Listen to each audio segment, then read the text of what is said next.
নমস্কার, আমি রায়কিশোর জ্যোতিষ কার্যালয় থেকে বলছি, দেবমাল্য। আজ আমি আপনাদেরকে একটি বশীকরণ বিদ্যার উপরে একটি মন্ত্র বলব, যেটা আপনাদের খুব কাজে লাগবে।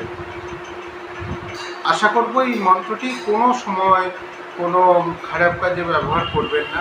যদি কেউ প্রকৃতিই ভালোবেসে থাকেন তবেই এই মন্ত্রটা কাজ করবে, নয়তো করবে না। এটা আমি বলে দিলাম। যেহেতু আমি বলে দিলাম সেহেতু আর কোনো গুরু মুখের নেওয়া মন্ত্র ছাড়া অন্য মন্ত্র কোনো কাজ করে না, সেহেতু আপনারা কাজ করবে না। যদি আপনি ভালোভাবে এই মন্ত্রটি কোনো সঠিক সৎ উদ্দেশ্যে নিয়ে যদি মন্ত্রটা জপ করেন, তবে এটার 100% সফল হবে। এটা মায়াং তন্ত্র অনুসারে বলছি।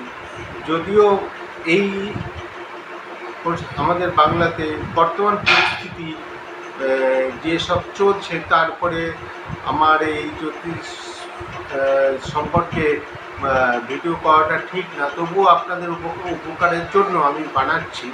এবং মানসিক মন পরিস্থিতি সত্যি খুব খারাপ। ছোট্ট বোনটি যেখানে মারা গেল, তার জন্য আমরা সবাই দুঃখ প্রকাশ করছি।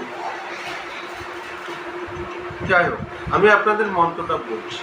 মন্ত্রটা হলো মায়াং এর, আসামে যে মায়াং একটি শহরে জায়গা আছে, ওই মায়াংয়ের মন্ত্র।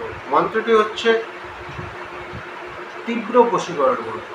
আম্বাসা জুফলি হাফস খুতালি ওমান আদমি চুঠা নিসমি আ চিমঠা চিমটা সুয়াবোদা।